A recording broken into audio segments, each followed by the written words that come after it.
저는 올해 69, 이름은 정미순입니다. 제 나이는 이제 늙었다고 놀림받는 나이라지만 저는 아직 살아있고 생각할 수 있고 감정을 가진 사람입니다. 하지만 제 아들 박준호, 며느리 이서영, 그리고 손자 박지훈 앞에서는 그저 투명인간이었습니다. 아, 또 엄마야? 그냥 냅둬. 치맥기 시작된 거 아니야? 며느리가 던지는 말에 매일 마음이 찢어졌습니다. 아침이면 부엌에서 혼자 밥을 차려 먹고 낮에는 작은 방에 틀어박혀 텔레비전만 보다가 저녁이면 가족들이 모여 웃고 떠드는 식탁 끝자리에 조용히 앉아 있었습니다. 제가 말을 꺼내면 며느리는 대답 대신 한숨을 내쉬었고 아들은 휴대폰만 들여다보았습니다. 밥은 알아서 드세요. 귀찮게 하지 마세요. 손자 지훈이는 저를 무시하며 제 방문을 발로 차며 장난 삼아 고함을 질렀습니다. 할머니 냄새나. 그 말을 들을 때마다 가슴이 무너졌지만 저는 아무 말도 하지 못했습니다. 제가 무슨 자격으로 화를 낼 수 있겠습니까? 이 집에서 저는 짐일 뿐이었으니까요. 손떨림 때문에 실수로 밥상을 쏟았던 날, 며느리는 서늘한 목소리로 말했습니다. 아, 진짜. 사고 치면 치매 요양원 보내버리기 전에 조심 좀 해요. 아들은 아무 말도 하지 않았습니다. 저를 바라보던 눈빛에는 사랑이 아니라 짜증과 부담만 가득했습니다. 그 순간 깨달았습니다. 제가 이 집에서 환영받지 못한다는 걸. 아니, 오히려 사라지기를 바라고 있다는 걸. 제 재산이 모두 준호 명의로 되어 있던 것도 문제였습니다. 남편이 떠나기 전 준호가 처자식 있고 책임감 강하니 내 이름보다 애 이름으로 해두는 게 낫다는 말만 믿고 모든 집과 예금, 상가 건물까지 아들에게 넘겼습니다. 그때는 그게 가족을 위한 현명한 선택이라고 생각했습니다. 그리고 그 순간부터 저는 손님보다 못한 존재가 되었습니다. 준호는 제 의견을 물어보지 않았습니다. 상가 임대료가 얼마인지, 집 관리비가 얼마가 나가는지, 통장에 돈이 얼마나 남았는지. 모든 것은 그의 통제 아래 있었고 저는 그저 하루 3만 원의 생활비를 받으며 살아갔습니다. 가끔 병원에 가고 싶다고 말하면 며느리는 요즘 병원비가 얼마나 비싼데요. 꼭 필요한 거예요라며. 불만스러운 표정을 지었습니다. 그날 밤 골방에서 혼자 울고 있을 때 휴대폰이 울렸습니다. 미순아, 얼마만이야? 나 정하영이야. 기억하지? 40년 전 판사로서 유명했고 지금은 변호사로 활동한다고 들었던 제 단짝 친구였습니다. 그녀의 목소리를 듣는 순간 제 안에서 무언가 무너졌습니다. 저는 참지 못하고 말했습니다. 하영아, 나 이제 너무 힘들어. 죽고 싶어. 전화기 너머 잠시 침묵이 흘렀습니다. 그리고 들려온 친구의 목소리. 미순아, 울지 마. 이젠 내 편이 나타났어. 그 한마디에 저는 더욱 울음을 터뜨렸습니다. 누군가 제 편이라고 말해주는 사람이 있다는 것. 그것만으로도 저는 살아갈 이유를 찾은 것 같았습니다. 그리고 모든 것이 바뀌기 시작했습니다. 하영이는 다음 날 바로 집으로 찾아왔습니다. 깔끔한 정장에 가죽 서류 가방을 든 그녀의 모습을 본 며느리의 눈빛은 날카로웠습니다. 여긴 왜 오셨어요? 우리 바쁜데. 하영이는 미소를 지으며 명함을 내밀었습니다. 저는 변호사 정하영입니다. 미순 씨의 법률 자문을 맡고 있습니다. 그 순간 며느리의 얼굴은 하얗게 질렸습니다. 준호는 거실에서 벌떡 일어나 다가왔고 억지로 웃음을 지으며 말했습니다. 아, 엄마 친구분이시군요. 어서 오세요. 그런데 무슨 법률 자문이요? 미순 씨께서 앞으로 여러 가지 법적 절차를 진행하실 예정이라서요. 자세한 건 천천히 말씀드리겠습니다. 그날 밤 하영 언니는 제 방에서 조용히 말했습니다. 미순아, 학대 증거가 있어야 해. 나한테 솔직히 말해봐. 그동안 어떤 일들이 있었니? 저는 떨리는 손으로 휴대폰의 녹음 파일을 틀었습니다. 며느리가 욕설을 퍼붓는 소리, 손자가 물건을 던지는 소리. 아들이 엄마가 우리한테 민폐라며 요양원 이야기를 꺼내는 소리가 차례로 흘러나왔습니다. 그리고 가슴이 찢어지는 말도 있었습니다. 상가 건물 팔아서 대출 갚아야 돼.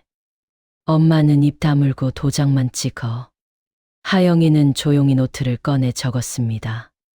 그녀의 표정은 차갑게 굳어 있었지만 눈빛만은 저를 향한 연민으로 가득했습니다.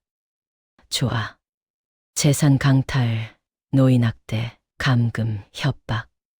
충분해. 또한 하영이가 가져온 한 장의 서류에는 등기부등본과 통장 거래 내역이 가득했습니다. 다 확인했어. 준호가 지난 3년간 상가 임대료를 전부 자기 생활비로 썼더라. 카지노에 수천만 원, 명품 가게에 수백만 원. 네 돈으로 호화 생활한 거야. 저는 몰랐습니다. 제가 죽어도 손주에게 물려주고 싶던 상가가 도박과 명품 가방으로 바뀌었다는 걸.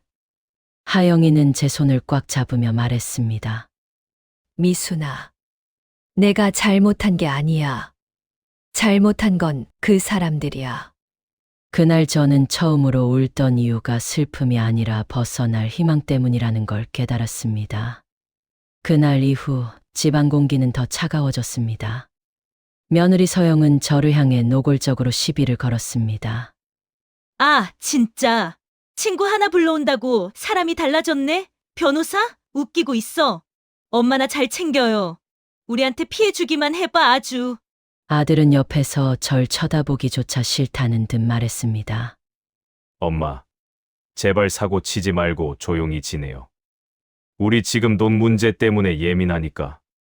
저는 고개를 숙인 제 방으로 들어왔지만 그 순간 마음속 깊은 곳에서 뭔가 끌어올랐습니다.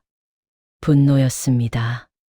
오랫동안 억눌러왔던 침묵 속에 갇혀있던 분노가 비로소 깨어나고 있었습니다. 그래. 이제는 끝내야 한다. 하영이는 작은 상자를 꺼냈습니다. 그 안에는 초소형 녹음기, 증거 기록 노트, 날짜별 타임라인 작성 서류가 들어 있었습니다. 자, 미순아. 우리가 할 일은 간단해. 있는 그대로 기록하는 것. 꾸며낼 필요 없어. 진실이면 충분해. 그날부터 저는 하루하루 기록했습니다. 욕설, 고함, 협박, 밀치거나 손목을 비트는 행동. 손자는 장난이라고 했지만 제 팔에는 멍이 늘어갔습니다. 사진을 찍고 날짜를 적고 녹음을 했습니다. 처음엔 손이 떨렸지만 점점 익숙해졌습니다. 며느리가 왜 저녁도 안 차려놓고 있어요? 손님 온다고 했잖아요. 라며 소리칠 때. 저는 조용히 녹음 버튼을 눌렀습니다. 아들이 엄마 때문에 우리 집안 망가진다고 말할 때도 마찬가지였습니다. 증거가 어느 정도 쌓인 후 하영 언니는 변호사 사무실로 저를 데려갔습니다. 벽에는 수많은 판결문이 걸려 있었고 그 아래에는 언니의 명판이 있었습니다. 전직 가정법원 부장판사 정하영. 하영아, 나 같은 사람이 여기에 와도 되는 거야? 미순아, 넌 피해자야. 여기에 있어야 하는 사람이지. 소송은 크게 세 가지로 나뉘었습니다. 첫째, 강제적 증여 취소 소송. 준호 명의로 넘어간 재산이 협박과 기망에 의한 것이라는 근거를 마련했습니다. 둘째, 노인학대 형사고소. 녹취록, 사진, 의료기록, 증언을 모두 확보했습니다. 셋째, 임대료 횡령 및 배임. 상가 임대료 수억 원의 행방을 추적했습니다. 서류만 책 한 권 두께였습니다. 그리고 마지막 서류 봉투를 들고 하영이가 말했습니다. 준호와 서영이는 곧 알게 될 거야. 더 이상 너를 이용할 수 없다는 걸. 며느리와 아들은 점점 불안해졌습니다. 변호사가 집을 다녀간 이후 그들은 서로를 의심하기 시작했습니다. 그러던 어느 날 집안에서 고성이 들렸습니다. 지훈아, 너 할머니한테 뭐라고 했어? 왜 학교에서 상담 전화가 와? 엄마가 맨날 할머니한테 소리 지르고 때리는 거 친구들한테 말했어. 서영의 손이 날카롭게 날아갔고 그 작은 뺨을 후려쳤습니다. 미쳤어. 네 입으로 우리 집 망하게 할 거야? 그때 저는 더 이상 참지 않았습니다. 지훈이를 감싸 안고 소리쳤습니다. 그만해. 애까지 다치게 하지 마. 당신이 뭔데? 남의 집 일에 끼어들어. 저는 떨리는 목소리로 말했습니다. 이 집은 아직 내 집이야. 그리고 내가 아는 것보다 훨씬 많은 사람이 지금 이 집을 지켜보고 있어. 손자는 울며 말했습니다. 할머니 미안해. 나도 무서웠어. 그 순간 하영 언니가 약속했던 아동보호 전문기관 조사관이 집 안으로 들어왔습니다. 신고 접수 후 현장 확인입니다. 서영은 소리 지르며 난리 났지만 조사관은 아이를 따로 데리고 나갔습니다. 그리고 지훈이가 조용히 말했습니다. 할머니를 때리고 밀어붙이고 욕했어요. 엄마도 아빠도 다 그랬어요. 저도 따라했어요. 미안해요. 그 순간 저는 알았습니다. 심판의 시간이 왔다는 걸. 법정 안은 무겁고 숨이 막혔습니다. 준호와 서영은 변호사를 대동하고 들어왔고 저를 향해 차갑게 말했습니다. 엄마, 왜 이러세요? 우리를 감옥에 보내려고? 판사가 물었습니다. 피고 측은 노인학대 혐의를 인정합니까? 준호는 외쳤습니다. 그런 적 없습니다. 다 오해입니다. 그때 변호사 하영이는 조용히 USB를 꺼냈습니다. 법정 안 스피커에서 녹취록이 재생되기 시작했습니다. 치매 오면 바로 요양원 보내버릴 거예요. 도장 찍으라고 했지. 여기서 기어다니고 싶어? 쾅, 문을 차는 소리. 할머니 냄새나 꺼져. 재판장은 충격받은 얼굴로 물었습니다. 저게 가족 간의 말이라고요? 다음으로 의사가 제출한 팔과 허벅지 멍 사진이 스크린에 띄워졌습니다. 보라색과 노란색으로 얼룩진 제 살갗이 법정 안에 공개되었습니다. 그리고 아동보호기관의 지훈이 진술서, 통장 거래 내역, 상가 임대료 횡령 내역까지 차례로 제시되었습니다. 준호와 서영의 얼굴은 점점 무너져 내렸습니다. 서영은 눈물을 흘리며 저희도 힘들었어요. 생활이 어려웠어요 라고 변명했지만 하영은 냉정하게 말했습니다. 생활이 어려우면 카지노에 수천만 원을 쓰고 명품 가방을 사나요? 피고들의 신용카드 내역서를 보십시오. 이것이 어려운 생활입니까? 조용한 법정. 하영이의 마지막 한마디가 울려 퍼졌습니다. 피고들은 사랑하지 않았습니다. 그저 이용했을 뿐입니다. 판사는 잠시 서류를 내려다보다가 입을 열었습니다. 본 재판부는 다음과 같이 판결합니다. 법정 안 모든 사람이 숨을 죽였습니다. 증여는 협박과 기망에 의한 무효. 모든 부동산 및 금융자산은 원고 정미순에게 즉시 반환한다. 망치 소리가 울렸습니다. 쾅. 피고 박준호, 이서영, 노인학대 및 아동학대 혐의로 징역 2년을 선고하며 즉시 구속 집행한다. 법정 안에 울린 금속 수갑 소리. 서영은 울부짖었고 준호는 고개를 숙인 채 떨었습니다. 엄마, 제발 선처 좀 제 불찰이에요. 하지만 저는 차분히 말했습니다. 나는 너희에게 미워서 이런 게 아니다. 너희가 한 행동에 대한 책임을 지라는 것뿐이다. 준호는 제 눈을 똑바로 쳐다보지 못했습니다. 서영은 계속 울었지만 저는 더 이상 마음이 흔들리지 않았습니다. 법정 직원들이 그들을 데리고 나가는 순간 저는 깊은 한숨을 내쉬었습니다. 문이 닫히고 법정엔 조용히 울음소리만 남았습니다. 저는 눈을 감고 깊게 숨을 들이마셨습니다. 그리고 처음으로 가벼웠습니다. 오랫동안 짊어지고 있던 짐을 내려놓은 것 같았습니다. 하영이가 제 어깨를 토닥였습니다. 잘했어, 미순아. 정말 잘했어. 고마워, 하영아. 내가 아니었으면 나는 그냥 죽었을 거야. 아니야. 넌 혼자서도 이겨냈을 거야. 난 그냥 옆에 있었을 뿐이야. 하지만 저는 알고 있었습니다. 혼자였다면 절대 이길 수 없었을 거라는 걸. 누군가 내 편이 되어준다는 것, 그것이 얼마나 큰 힘인지를. 시간이 흐르고 저는 작은 꽃집을 시작했습니다. 미순이네 꽃집이라는 소박한 이름의 가게였습니다. 아침이면 신선한 꽃을 다듬고, 낮에는 손님들과 이야기를 나누고, 저녁이면 창가에 앉아 차를 마셨습니다. 평화로웠습니다. 손자 지훈이는 보호센터에서 상담을 받고 주말마다 저를 찾아왔습니다. 처음엔 어색했습니다. 그 아이도 저를 학대한 사람 중 하나였으니까요. 하지만 지훈이는 달라져 있었습니다. 할머니, 저 정말 미안해요. 그때 왜 그랬는지 모르겠어요. 괜찮아. 넌 아직 어렸고 부모님을 따라 한 것뿐이야. 아니에요. 변명하고 싶지 않아요. 제가 잘못했어요. 그 진심 어린 사과에 저는 눈물을 흘렸습니다. 그리고 그 아이를 꼭 안아주었습니다. 할머니, 나 공부 열심히 해서 변호사 될래. 사람들 도와주는 사람. 저는 그의 손을 꼭 잡았습니다. 그래. 내가 나의 희망이야. 어느 날 지역 신문에서 저를 인터뷰하고 싶다고 연락이 왔습니다.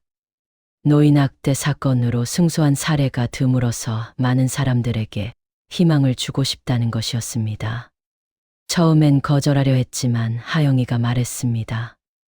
미순아, 네 이야기를 들려줘. 너처럼 고통받는 사람들이 많아. 네가 용기를 내면 그들도 용기를 낼 수 있어. 그래서 저는 인터뷰에 응했습니다. 기자가 제게 물었습니다. 어르신 가장 하고 싶은 말이 뭔가요? 저는 미소 지으며 답했습니다. 늦어도 괜찮아요. 진실은 반드시 이깁니다. 그리고 마지막으로 속삭였습니다. 나를 지킨 건 사랑도 희생도 아니었어요. 나 자신을 포기하지 않겠다는 용기였습니다. 기자는 감동받은 표정으로 고개를 끄덕였습니다. 인터뷰 기사가 나간 후 많은 사람들이 제 꽃집을 찾아왔습니다. 어떤 분은 저도 용기를 내보겠습니다라며 눈물을 흘렸고, 어떤 분은 어머니께 이 기사를 보여드려야겠어요 라며 감사 인사를 전했습니다. 지금 저는 행복합니다. 완벽하지는 않지만 제 삶을 스스로 선택하고 있다는 것만으로도 충분히 행복합니다. 가끔 준호와 서영이 생각이 납니다. 그들이 교도소에서 어떻게 지내고 있을까, 후회하고 있을까, 아니면 여전히 저를 원망하고 있을까. 하지만 저는 더 이상 죄책감을 느끼지 않습니다. 제가 한 일은 정당한 것이었습니다. 저 자신을 지킨 것뿐입니다. 조용한 바람이 꽃잎을 흔들었습니다. 가게 문 앞에 걸린 풍경이 맑은 소리를 냈습니다. 지훈이가 할머니 다녀왔어요 라며 들어왔습니다. 저는 그 아이를 보며 미소 지었습니다. 새로운 인생, 이제 시작입니다. 그리고 이 이야기를 읽는 당신에게도 말하고 싶습니다. 당신이 지금 어떤 고통 속에 있든 당신에게는 선택할 권리가 있습니다. 참는 것만이 미덕이 아닙니다. 때로는 싸워야 합니다. 당신 자신을 위해서. 늦지 않았습니다. 진실은 반드시 이기니까요.